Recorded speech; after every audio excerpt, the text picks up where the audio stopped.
Students, आपका फिर से वेलकम है निशात फिजिक्स क्लासेस में।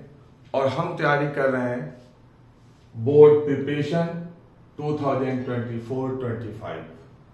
मुझे पूरी उम्मीद है कि एक वीडियो जो मैं आपके साथ शेयर कर रहा हूँ, पोस्ट कर रहा हूँ, ये आपको जरूर बोर्ड एग्जामिनेशन में हेल्प करेगा। ये हमारी एक कोशिश है कि कम टाइम में आपको अवेलेबल इंफॉर्मेशन और वो क्वेश्चंस जिनके आने की पॉसिबिलिटी हो सकती है, जो किसी भी चैप्टर की जान होते हैं उसके आसपास क्वेश्चन घूमता है, उसके बनाने की कोशिश, उसको देने की मैं कोशिश किया हूं। एटम पे ये हमारा तीसरा पार्ट है। न्यूक्लियाई पे 2 पार्ट किया था हमने, और एटम का तीसरा पार्ट है। ये प्योरली 3 न्यूमेरिकल्स हैं, 3 नहीं 4 न्यूमेरिकल्स हैं। इसी के आसपास क्वेश्चन घूमता है और आता भी है। पहला क्वेश्चन देखिए आप, the radius of the first electron orbit of hydrogen atom is 0.53 angstrom. मतलब अगर हम R1 की बात माने, R1 ये पहला क्वेश्चन है, सोल्यूशन फर्स्ट है हमारा, पहला क्वेश्चन का सोल्यूशन है। तो जो रेडियस है यहां पे कितना है, 0.53 एंगस्ट्रॉम। बहुत मुश्किल नहीं है सवाल, बहुत छोटा सवाल है। अब ये कह रहा है कि what is the radius of the second orbit. बहुत ही आसान है। Second orbit R2 equal to question mark. ठीक है, जो कंसेप्ट है, इससे पहले जो फॉर्मूला है मैं आपको सेकेंड वीडियो में दे चुका हूं। वो क्या है कि दैट इज द, यहां पे R proportional to n square, directly proportional होता है। इट मींस अगर हम R2 अपॉन R1 करें तो ये हमारा हो जाएगा n2 square upon n1 square. तो इसको तो आप अच्छी तरह जानते हैं, डायरेक्टली प्रोपोर्शनल है तो ये रिलेशन आता है। अब R2 हमें पता नहीं, ठीक है। R1 है 0.53 53। N2 का मतलब क्या है, N2 second, N2 equal to 2 और N1 equal to 1। First orbit का दिया हुआ है और सेकेंड ऑर्बिट का भी निकाला सेकेंड नंबर। तो फाइनली क्या होगा, 2 स्क्वायर अपॉन यहां पे 1 square. R1 upon 0.53 equal to 4 upon 1 and R1 equal to, this is very sorry, R2. This is the R2. तो R2 actually second member we are going to find out. First is given. तो R2 is equal to 4 into 0.53 and then multiply, then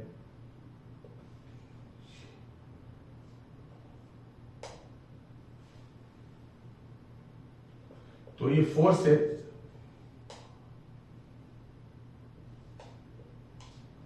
2.12 angstrom. This is value 4, this is the value. तो you can find out this angstrom. तो it means it is given on the radius. Question is also possible on velocity. तो एक question सिर्फ मैंने radius का आपको बता दिया, आप वेलोसिटी की भी प्रैक्टिस कर लीजिएगा कि अगर वेलोसिटी v1 है तो हमारा v2 क्या होगा, उसके रिलेशन भी मैंने आपको बता दिया। Question number 2,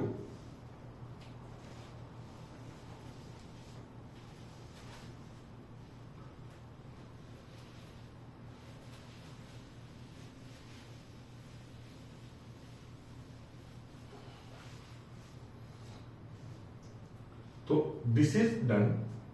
now question number 2। Question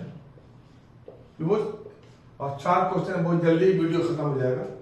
फिर नेक्स्ट क्लास डुअल जो होगा, dual nature of matter radiation में हम करेंगे। The total energy of an electron in the first excited state of hydrogen atom is -3.4 electron volt. हालांकि यहां पर already energy दिया हुआ है, नहीं तो आपको निकालना था। तो अब ये कह रहा है कि थोड़ा सा एक्सप्लेन करके, ये हमारा एक ऑर्बिट है, ये दूसरा है, तो n equal to 1 and n equal to 2। तो फर्स्ट एक्साइटेड स्टेट का मतलब क्या होता है? ग्राउंड के बाद वाला फर्स्ट। तो यहां पे जो एनर्जी दिया हुआ है E2 कितना है? -3.4 इलेक्ट्रॉन वोल्ट। ठीक है, और ये टोटल एनर्जी है। ये क्या है? टोटल। क्योंकि जो हम वैल्यू निकालते हैं, जैसे यहां पर आता है, यहां पे -3 इलेक्ट्रॉन वोल्ट, यहां पे एनर्जी कितना होता है? -13.6 इलेक्ट्रॉन वोल्ट। और ऑलरेडी कैसे निकालते हैं मैं फॉर्मूला इससे पहले बता चुका हूं, लेकिन अगर एग्जाम में नहीं दिया रहता तब भी आप कैसे निकालेंगे? Energy equal to -13.6 and n square से निकालेंगे, और जब सेकेंड का निकालेंगे तो -13.6 एंड 2 है सेकेंड ऑर्बिट, तो that is -13.6 upon 4 and that is -3.4 electron volt. आपको तो एग्जामिनर ने जो क्वेश्चन बनाया है उतना आसानी से बता भी दिया कि सेकेंड ऑर्बिट में इतना है। तो अब टोटल एनर्जी, ये हमारा क्या है? टोटल। तो ई हम ई कर देते हैं कि समझाने के लिए था फर्स्ट सेकेंड थर्ड ऑर्बिट। अब ये बता दिया कि हमारा टोटल एनर्जी है -3.4 इलेक्ट्रॉन वोल्ट। अब कह रहा है कि पोटेंशियल एनर्जी कितनी होगी उस सेल पे। तो ईपी का सीधे रिलेशन होता है, याद रखिएगा, पोटेंशियल जो होता है 2E के बराबर होता है। याद कीजिएगा, जाके फॉर्मूला सेकेंड वीडियो में फिर से देखिएगा। अगर थोड़ा सा भी अगर मिस्टेक किया आपने, जहन से निकला, तो फॉर्मूला गलत हो जाएगा। फिर से मैं रिवाइज कर दूं कि हमारा जो, सिर्फ इसी की बात करूंगा, डिफरेंट एनर्जी की बात नहीं करूंगा, आप कंफ्यूज कर जाएंगे। यहां पर जो हमारा पोटेंशियल एनर्जी होता है, पोटेंशियल एनर्जी वो टोटल एनर्जी के डबल होता है। ठीक है ना? तो कितना होगा?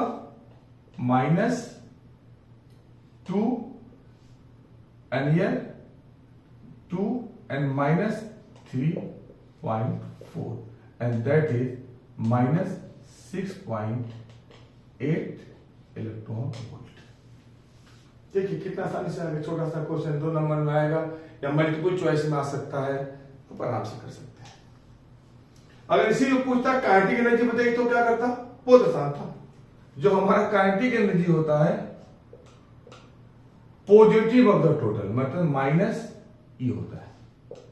तो माइनस और E कितना है? -3.4 and that is 3.4 electron volt. ये क्वेश्चन में है नहीं, इस क्वेश्चन में नहीं है, मैंने समझाने के लिए बताया कि अगर जो काइनेटिक पूछ ले तो टोटल एनर्जी के बराबर होता है, लेकिन निगेटिव साइन नहीं होता है। तो ये मैंने एक्स्ट्रा बता दिया, हमें निकालना सिर्फ -6.8 इलेक्ट्रॉन वोल्ट है। ठीक है, अब आगे हम चलते हैं थर्ड क्वेश्चन पे।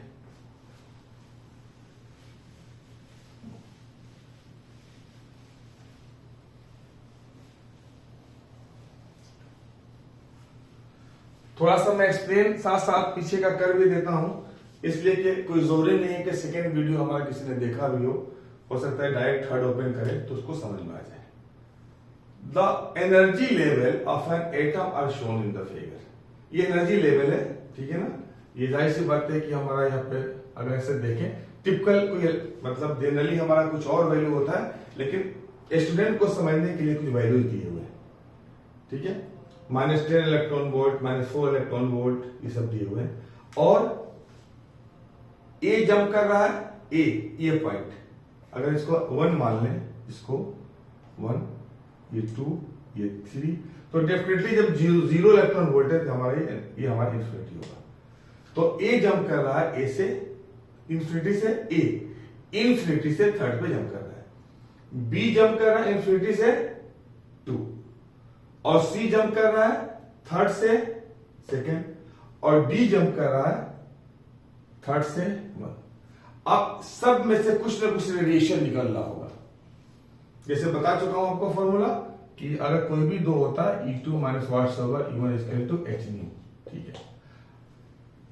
अब जो एमिशन हो रहा है 275 नैनोमीटर, 275 नैनोमीटर का एमिशन।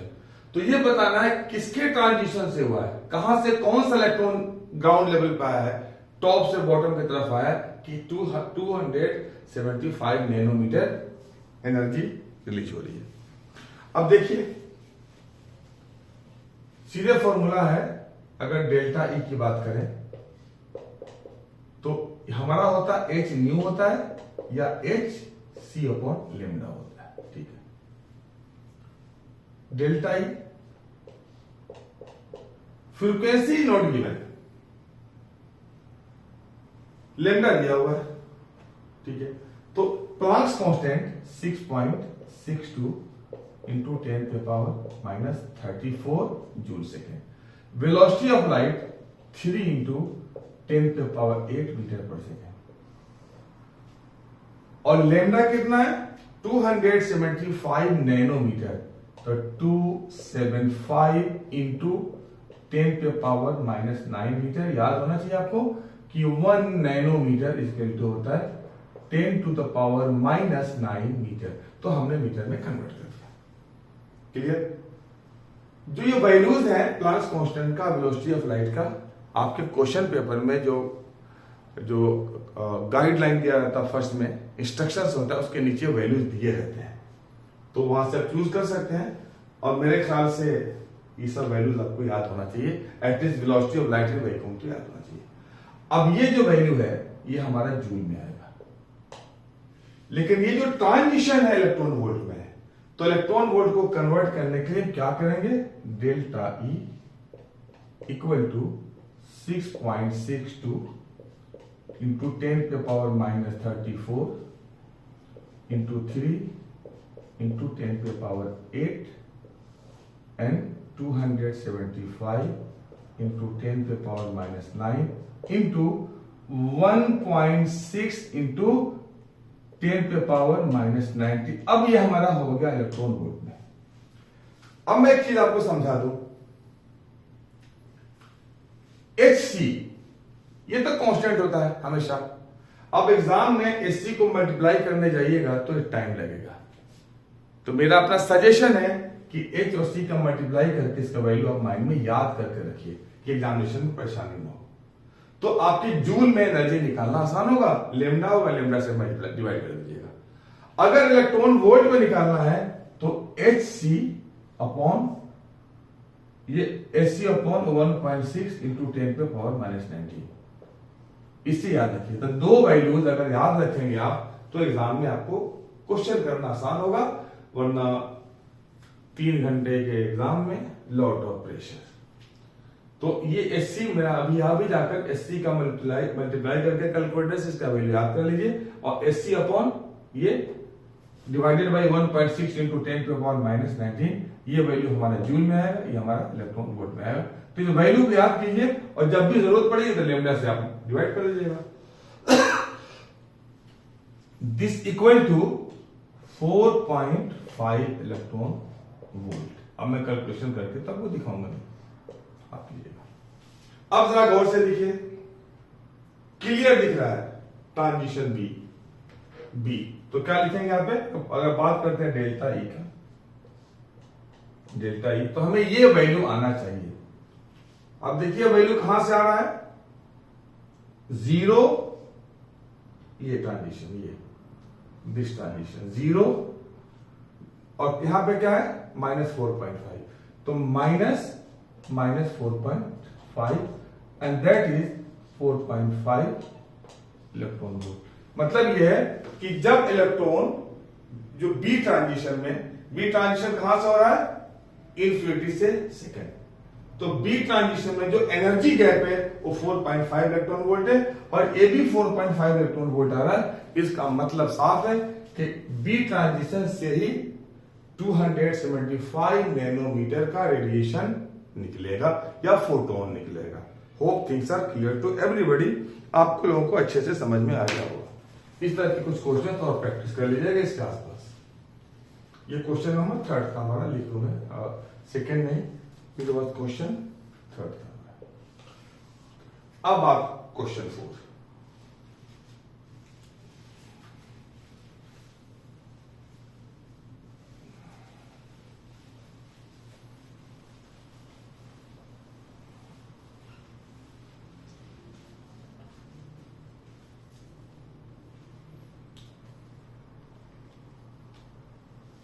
क्वेश्चन सबसे पहले हम स्पेक्ट्रम हाइड्रोजन स्पेक्ट्रम का जो मोस्ट इंपोर्टेंट जो फॉर्मूला है जिससे हम लेमन बार्मल पेस्टन ब्रैकेट प्रीफर निकालते हैं उसको लिखिए। तो हमारा क्या है 1/λ equal to R Rydberg constant and 1/n final and minus 1/n initial square. The wavelength of the first member of Lyman series। अब जरा थोड़ा सा डायग्राम भी बनवा के, एग्जाम में आपको डायग्राम बनाने की जरूरत नहीं है लेकिन मैं एक्सप्लेन कर रहा हूं इसलिए डायग्राम बना दे रहा हूं। 1 2 3 4 और ये हमारा डैश डैश डैश ये हो गया इंफिनिटी।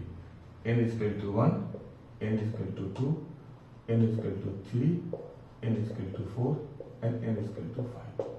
ये कह रहा है कि the wavelength of the first member of Lyman series. तो लाइमन सीरीज कहां से स्टार्ट होता है 1 से। तो हमारा n फाइनल हो गया 1। और कौन सा मेंबर फर्स्ट मेंबर, तो जस्ट इसके बाद कौन है 2। तो यहां पे n इनिशियल कितना हो गया 2, मतलब हमारा इलेक्ट्रॉन यहां से आ रहा है यहां से, ठीक है। और जो रेडिएशन निकल रहा है मान लीजिए 1216, तो 1216 एक्सट्रॉम का इससे रेडिएशन निकल रहा है। डायग्राम के साथ आपको बता दिया, एग्जाम में इतना बताने की जरूरत है, शॉर्ट में करना है, इसे नहीं करना, ठीक है। और इसको हमने मान लिया λ1 इक्वल टू 1216 एक्सट्रॉम। चलिए अब इसके लिए फॉर्मूला लगाते हैं। 1/λ1 equal to Rydberg constant and 1/1 square and minus 1/2 square. 1/λ1 equal to r 1 minus 1/4, तो 1/λ1 इक्वल टू r इंटू 3/4। तो हमारा एक 1/λ1 एक रिलेशन नहीं तो हम छोड़ देते हैं, कोई बात नहीं, इक्वेशन 1, ठीक है। आप सोचेंगे कि ये सब करने की क्या जरूरत है, डायरेक्ट रिडबर्ग डाल देंगे निकल जाएगा, लेकिन यहाँ पे रिडबर्ग कांस्टेंट का वैल्यू जब क्वेश्चन में नहीं दिया है, अगर इंस्ट्रक्शन में दिया है तभी आपको यूज नहीं करना है। क्वेश्चन में दिया है रिडबर्ग कांस्टेंट तभी आप यूज करेंगे। तो यहाँ पे रिडबर्ग कांस्टेंट नहीं दिया है, विदाउट रिडबर्ग कांस्टेंट निकालना है, एग्जामिनर या क्वेश्चन सेटर यही चाहता है। अब ये कह रहा है the wavelength of second member of Balmer series. Second member, तो बाल्मर सीरीज कहां से शुरू होता है N2 से, 2 से शुरू होता है। तो बाल्मर सीरीज शुरू होता है 2 से। इसका मतलब है कि ये तो बाल्मर के लिए, अगर हम बाल्मर की बात करें, बाल्मर के लिए तो हमारा n फाइनल हमारा कितना है, n फाइनल जहां पे सबको वापस आना, n फाइनल हमारा 2 है बाल्मर के लिए, n final is equal to 2। Second member of Balmer series, तो अगर देखिए यहां पे फिर से दोबारा बनाता हूं, यहां से बाल्मर सीरीज ये 3 है, ये second member of Balmer series का मतलब हुआ कि हमारा इलेक्ट्रॉन जंप कर रहा है 3 से। तो बाल्मर सीरीज स्टार्ट फाइनल क्या है उसका 2, और क्या सेकेंड मेंबर, तो सेकेंड मेंबर का मतलब हो गया 4। कितना हो गया 4। इसका मतलब हुआ कि जो ट्रांजिशन होगा वो किससे होगा, n इक्वल टू 4 से n इक्वल टू 2 पे। फिर से समझिए, बाल्मर सीरीज है तो फाइनल 2 हो गया, सेकेंड मेंबर कह रहा है, फर्स्ट नहीं कह रहा है, सेकेंड कह रहा है, तो 2 के बाद 3, 3 के बाद 4, तो ये हमारा सेकेंड हो गया। तो n इनिशियल हो गया हमारा 2। इससे जो रेडिएशन हुआ उसका नाम दिया हमने λ2, ठीक है। अब इसको हम यहां से करते हैं रिप्लेस, इसकी जरूरत नहीं है।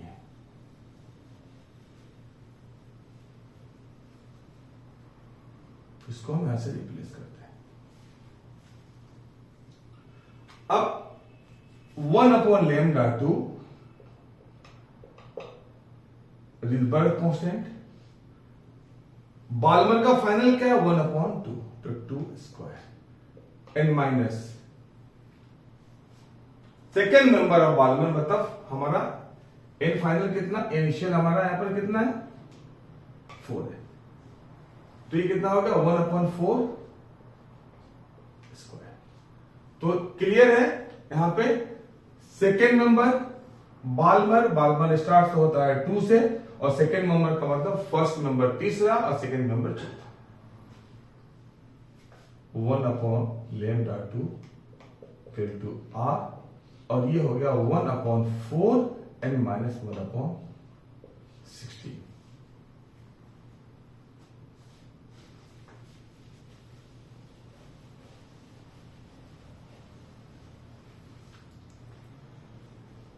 One upon λ2 equal to r, ये 16 है, तो this is the 16 4 n minus 1। तो 1/λ2 कितना हो गया r एंड 3/16, ये हमारा एक सेकेंड हो गया। अब इसको अगर हम λ1 कर दें तो कितना हो जाएगा ये 4/3r, और इसको अगर हम λ2 कर दें तो कितना हो जाएगा 16/3r। मैं थोड़ा डिटेल में कर रहा हूं कंसेप्ट समझाने के लिए, ये सब आप पे डिपेंड करता है कि आप मैथमेटिकली कितने स्ट्रांग हैं, कितने स्पीड से कर सकते हैं। पर 2 इक्वेशन से वैल्यू निकालना है, 2-3 तरीके हैं, मैं जो तरीका मुझे अच्छा लगा और जो मेरे जहन में इस वक्त आया मैंने कर दिया। अब यहां पे आपको देखना है कि λ2 आपको निकालना है, तो λ2 और रिलेशन लीजिए λ2 और λ1 का, तो λ2/λ1, तो λ2 कितना है 16/3r, और ये कितना होगा 3r/4, ये कैंसिल, ये 4, तो λ2 कितना हो गया 4 इंटू λ1, λ2 इक्वल टू 4, और ये हमारा 1216, तो λ2 हमारा कितना हो गया, मल्टीप्लाई कर दीजिए,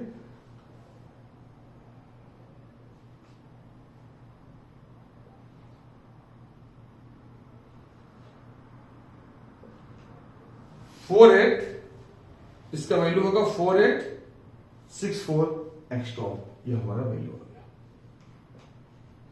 अब इसमें बहुत सारे क्वेश्चंस हैं, हो सकता है कि मैं कुछ 50-50 के करीब कुछ क्वेश्चंस में डिस्क्रिप्शन पे डालूंगा, और ये इसी और चैप्टर से लेके 5-6 क्वेश्चंस में डालने की कोशिश करूंगा। तो ये जो है आपका जो है ये पूरा का पूरा 4 क्वेश्चन का सोल्यूशन मैंने कर दिया एक एक करके, और इसी चीज को आपको माइंड में रखना है, इसी के इर्द गिर्द क्वेश्चन आपका रहेगा, अलग अलग हो जाएगा, बाल्मर है, पेशन है, पिफंड है, तो इस चीज को माइंड में रखना है। ओके, ठीक है, तो मिलते हैं एक ब्रेक के बाद नेक्स्ट वीडियो में, dual nature of radiation and matter. तब तक के लिए